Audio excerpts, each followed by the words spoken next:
అందరికీ నా నమస్కారాలండి. ఇప్పుడు మనం 2025 మార్చ్‌లో జరిగినటువంటి 10వ తరగతి ఆంగ్ల ప్రశ్నాపత్రంలోని టాపిక్స్‌ని మనం చూస్తున్నాం. ఈ వీడియోలో వచ్చేసి గ్రామర్ టాపిక్ ఏదైతే ఉందో సెక్షన్ బికి సంబంధించి ప్రతిదీ జాగ్రత్తగా పరిశీలిద్దాం. చూడండి, section B grammar and vocabulary ఎక్కువ మార్కులు రావడం అనేది మనకి ఈ సెక్షనే మనకి డిసైడ్ చేస్తుంది. డిసైడింగ్ ఫ్యాక్టర్ అన్నమాట. 40 మార్కులు ఉంటాయి.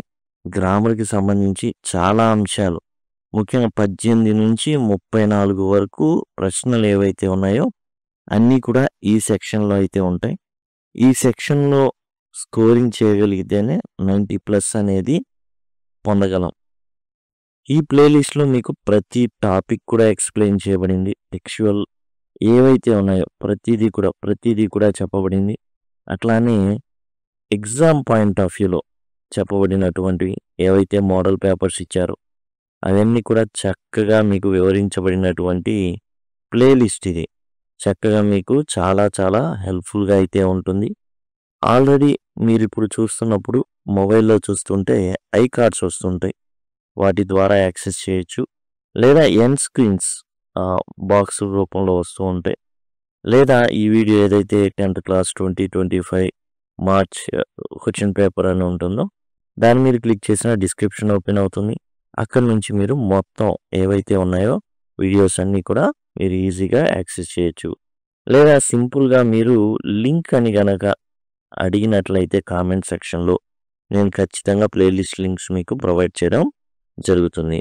ఇప్పుడు మనం ఇక్కడ ఉన్నటువంటి ఏవైతే ఉన్నాయో ప్రశ్నలు వాటన్నిటిని కూడా సెక్షన్ బి చూద్దాం.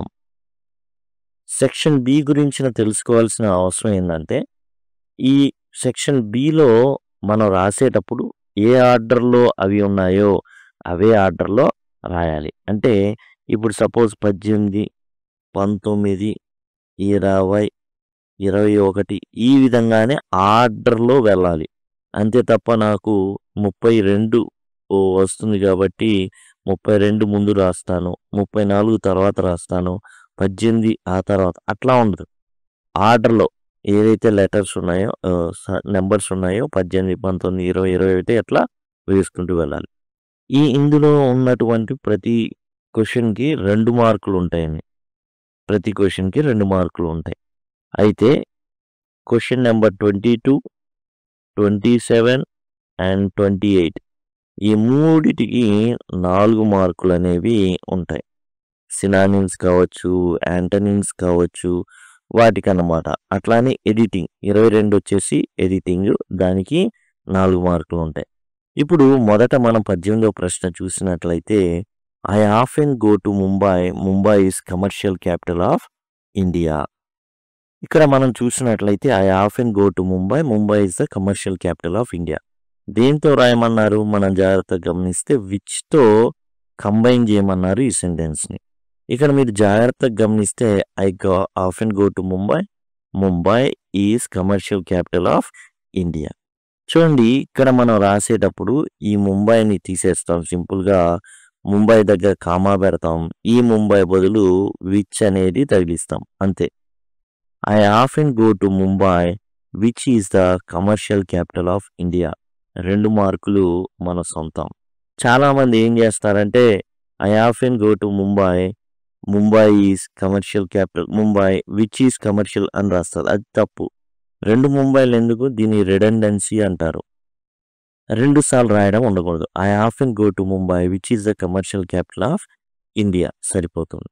తర్వాత మనం చూసినట్లయితే ప్యాసివ్ వాయిస్ ఇవన్నీ మన ప్లేలిస్ట్లో చెప్పుకోవడం అయితే జరిగిందండి. అదిగోండి వాయిస్ అనేది ఉంటుంది, దాని ద్వారా మీరు నేర్చుకోవచ్చు. ఇక్కడ మనం చూసుకున్నట్లయితే my sister has drawn this portrait. This portrait అనేది ఆబ్జెక్టు, మై సిస్టర్ అనేది subject.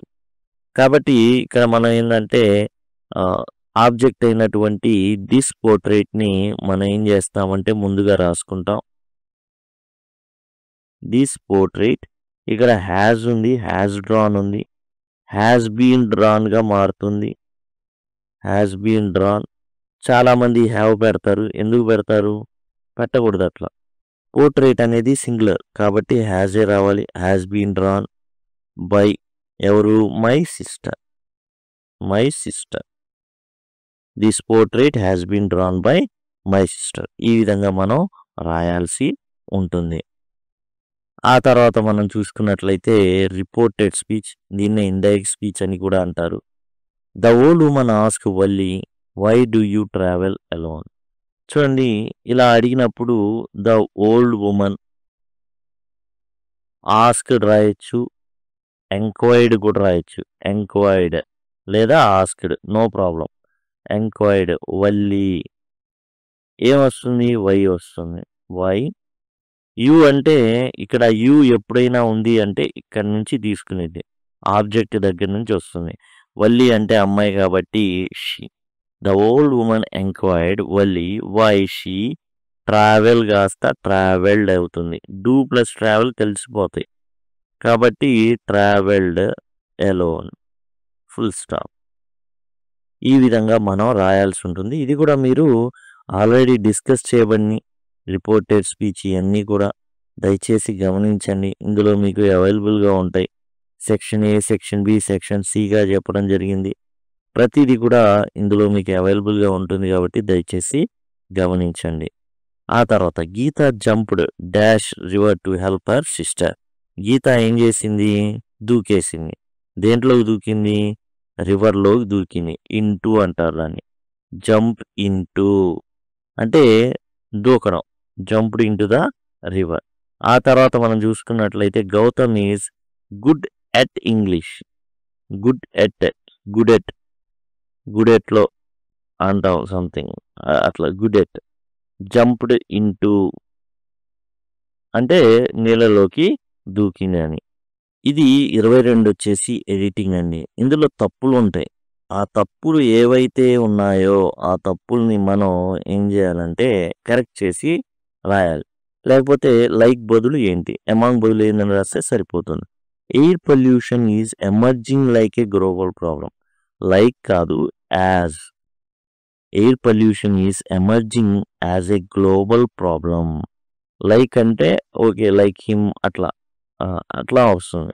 As a global problem ఒక ప్రపంచానికి మొత్తం చుట్టినటువంటి సమస్యగా మారుతుంది. అమాంగ్ ద వరల్డ్ కాదు, అరౌండ్ ద వరల్డ్, ప్రపంచవ్యాప్తంగా, ప్రపంచం మొత్తం. బిట్వీన్ ఎప్పుడు వాడతారు? ఇద్దరి మధ్య. అమాంగ్ అనేది ఇద్దరికన్నా ఎక్కువ మధ్య కాబట్టి అది చెప్పదలుచుకున్నాం. కానీ ప్రపంచం అంతా వ్యాపించింది ఈ సమస్య అని చెప్పడం ఇక్కడ ఉద్దేశం. మచ్ ఆఫ్ రాదు, మోస్ట్ ఆఫ్ అవర్ సిటీస్ చాలా, మన సిటీస్లో చాలా ఏమవుతున్నాయి? ఇండస్ట్రీస్. విచ్ ఈజ్ కాదు, ఆర్ ఉండాలి. ఎందుకు ఉండాలి? ఇక్కడ చూడండి, ఇండస్ట్రీస్ బహువచనం కాబట్టి ఇక్కడ ఆర్ అనేది ఉండాలి. లైక్ బదులు యాజ్, అమాంగ్ బదులు అరౌండ్, మచ్ బదులు మోస్ట్, విచ్ బదులు ఆర్ అనేది ఇక్కడ మనం అయితే రాయాల్సి ఉంటుంది. ఇక్కడ అమాంగ్ బదులు అరౌండ్, తర్వాత అక్రాస్ అనేది కూడా రాసుకోవచ్చు. అక్రాస్ ద వరల్డ్, ప్రపంచవ్యాప్తంగా. ఆల్ ఓవర్ ద వరల్డ్ కూడా రాసుకోవచ్చు. All over O V E R, all over the world, అది కూడా మనం రాయొచ్చు. తర్వాత can you turn off the light. ఎందుకు ద లైట్ అంటే మనం చెప్తున్నాం, అది ఆ లైట్ని ఆపే. తెలియని లైట్ని, ఒక లైట్ని ఆపే అని ఎప్పుడు చెప్పం, ఆ లైట్ ఆపే అంటాం కాబట్టి ద వాడతాం. He has taken dash taxi to station. ఓ ట్యాక్సీ తీసుకెళ్ళాడు అంటే అద్దెకు మాట్లాడుకున్నాడు, ఓ ట్యాక్సీని వెళ్ళాడు కాబట్టి ఆర్టికల్స్ ఇక్కడ మనం చూసుకున్నట్లయితే ఆ లైట్ని ఆర్పే అంటాం కాబట్టి ద ప్లేస్ చేసాం. అండ్ ఒక ట్యాక్సీ తీసుకెళ్ళు, ఏ ట్యాక్సీ. జస్ట్ మనం ముందు ఒకసారి మనం రిఫర్ చేసేటప్పుడు ఏ అనేది మనం వాడడం అయితే జరుగుతుంది. తర్వాత మనం చూసినట్లయితే ఇక్కడ 24వ ప్రశ్న వుడ్ ఆర్ యూజ్డ్ టు. ఇది చాలా సింపుల్.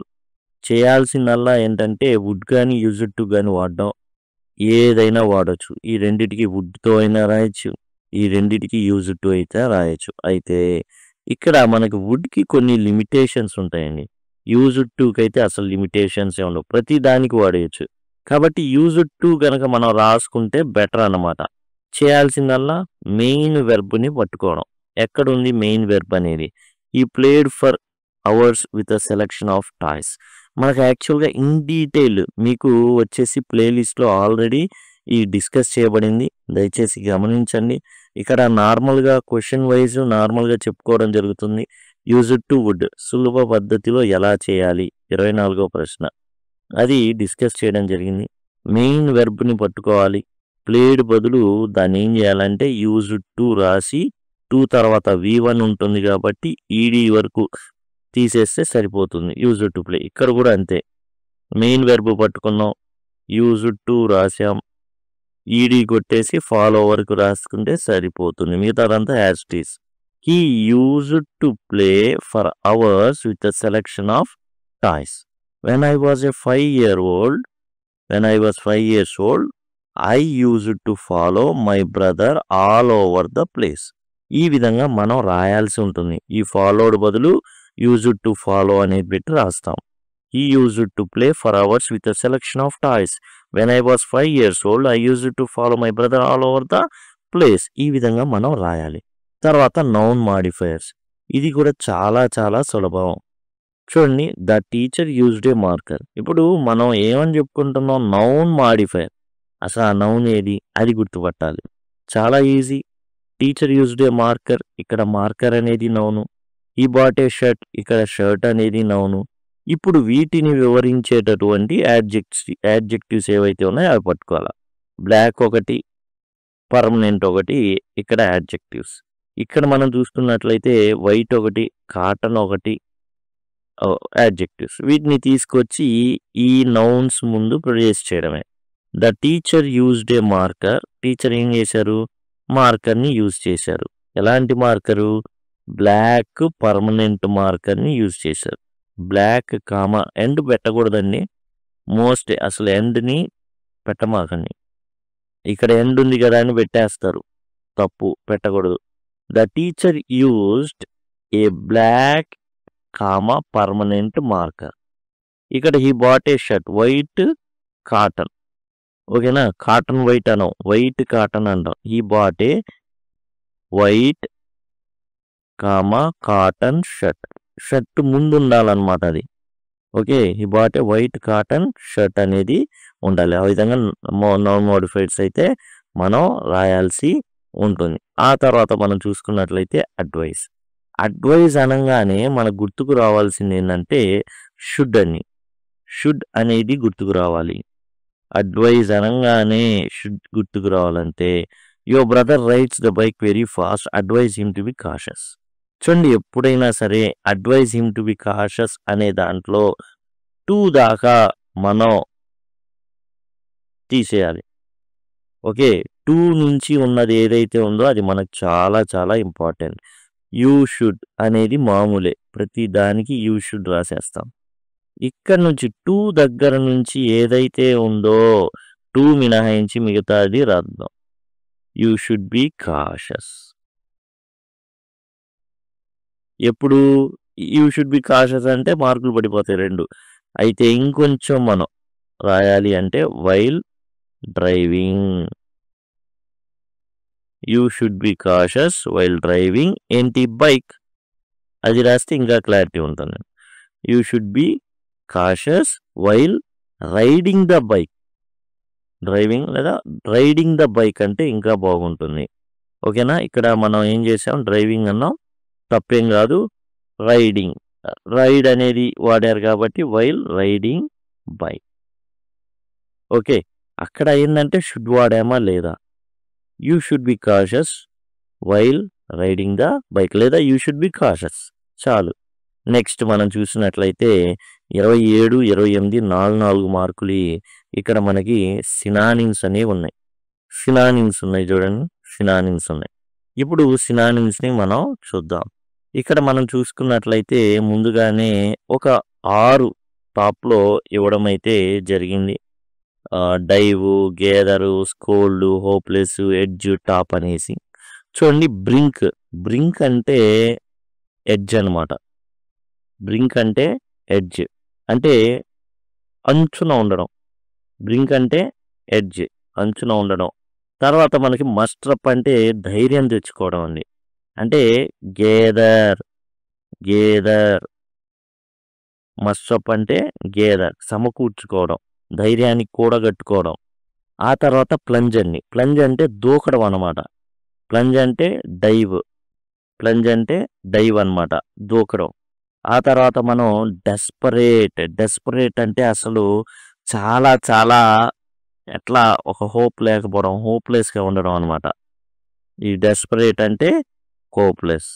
ఆ విధంగా బ్రింక్ అంటే ఎడ్జ్, మస్టప్ అంటే గేదరు, ప్లంజ్ అంటే డైవ్ అండ్ డెస్పరేట్ అంటే హోప్లెస్ అనమాట. ఆ విధంగా మనం సెలెక్ట్ చేయాల్సి ఉంటుంది.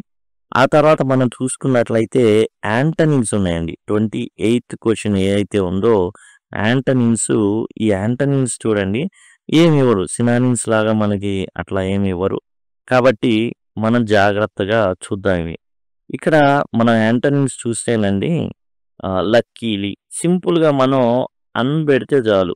అన్లక్కీలీ. కవర్డ్ అని ఉంది, అన్కవర్డ్. అన్కవర్డ్ అని రాస్తే సరిపోతుంది. ఈ రెండింటికి అన్ రాస్తే సరిపోతుంది. బుక్డ్, సీట్ బుక్డ్, బుక్ అయింది. సీటు రిజెక్ట్, బుక్డ్ కాకుండా మనం ఇంకేం రాయొచ్చు.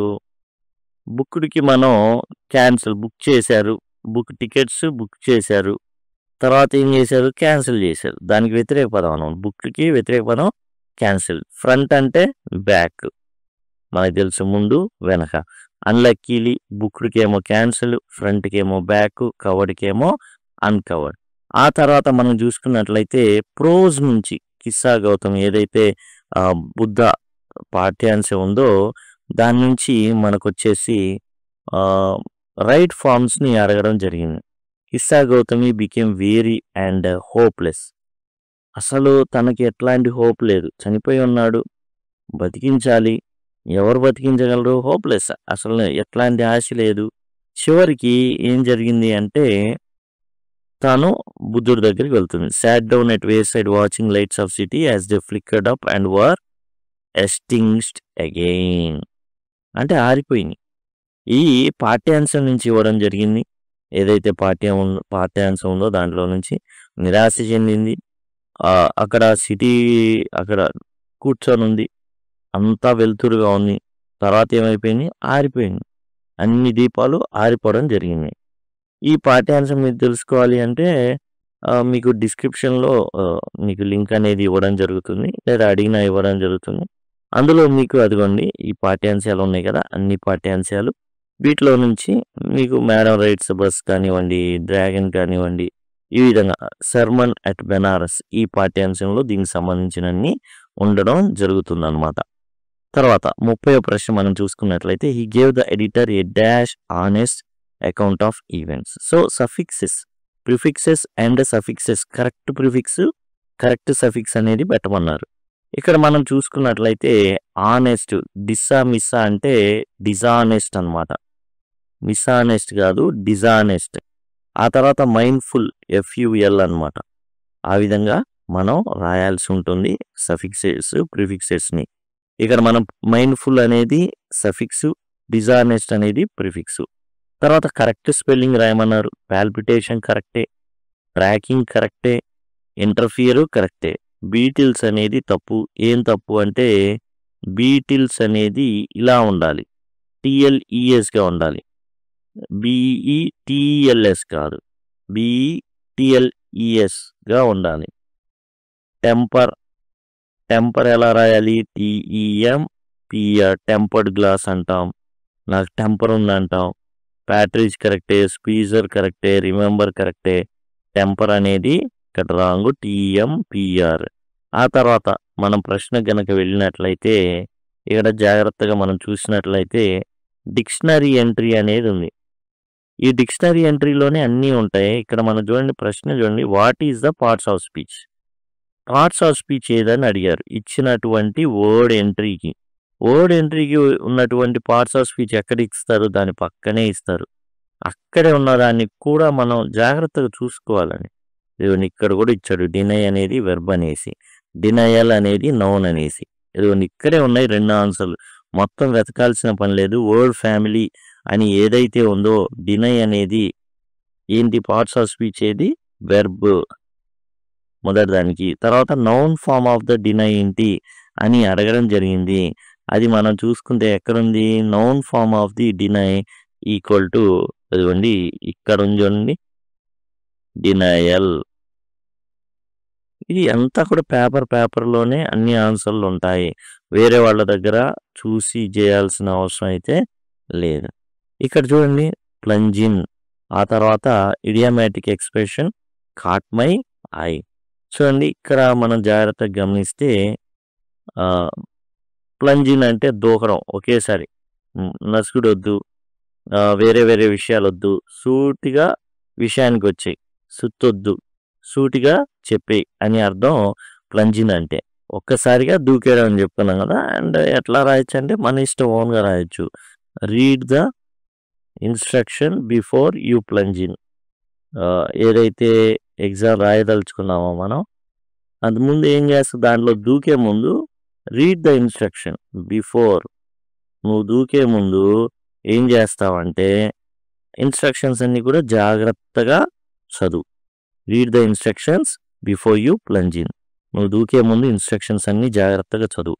Caught my I. This painting. ఈ పెయింటింగ్ ఏదైతే ఉందో నన్ను ఆకర్షించింది. This painting caught my I. నా కంటిని ఆకర్షించింది అని అర్థం అన్నమాట. ఆ తర్వాత మనం చూసుకుంటే మ్యాచ్ ద ఫాలోయింగ్. ఇక్కడ మనం చూసుకున్నట్లయితే హార్ట్ బ్రేకింగ్. హార్ట్ బ్రేకింగ్ అంటే హృదయ విదారకమైన, గ్రేట్ సాడ్‌నెస్‌ని ప్రొడ్యూస్ చేస్తుంది. కాబట్టి బి అనేది ఆన్సర్. Home sick. ఇంటి మీద బెంగ అనమాట. Missing home and family very much. ఈ మనం ఇంటర్‌లో జాయిన్ అయితే స్టార్టింగ్‌లో మనకి హోమ్ సిక్ హాలిడేస్ అని ఇస్తారు. బ్లాక్ హెడ్ అంటే ఈడియట్ అనమాట. Stupid person. ఇన్ఫార్మల్ వర్డ్ దేనికంటే స్టూపిడ్ పర్సన్‌కి ఇన్ఫార్మల్ వర్డ్ బ్లాక్ హెడ్. ఆ తర్వాత లా అబైడింగ్ అంటే చట్టాన్ని గౌరవించేటటువంటి పర్సన్. చట్టాన్ని గౌరవించేటటువంటి పర్సన్‌ని లా అబైడింగ్ సిటిజన్ అంటారు. కాబట్టి a obeying and respecting the law. చట్టాన్ని గౌరవించేటటువంటి. ఇదండి టోటల్‌గా సెక్షన్ బి వచ్చేసి 18 నుంచి 34. ప్రతి ప్రశ్నకు కూడా 2 మార్కులు ఉంటాయి. 22, 20 తర్వాత వచ్చేసి మనకొచ్చేసి 27, 28. 22 వచ్చేసి ఎడిటింగు. 27, 28 వచ్చేసి సినానిమ్స్, యాంటోనిమ్స్. వీటికి చెరొక 4 మార్కులు అనేవి ఉంటాయి. మిగతా అన్నీ కూడా 2 మార్కులు ఉంటాయి. దయచేసి గమనించండి. ఇదండి టోటల్‌గా సెక్షన్ బి. సింపుల్‌గా మీరు లింక్ అని గనక అడిగినట్లయితే ఖచ్చితంగా నేను మొత్తం విషయాలు ఏవైతే టాపిక్స్ ఉన్నాయో అవన్నీ కూడా మీకు ఉన్నటువంటి ప్లేలిస్ట్ ప్రొవైడ్ చేయడం జరుగుతుంది. Thank you. Thanks a lot.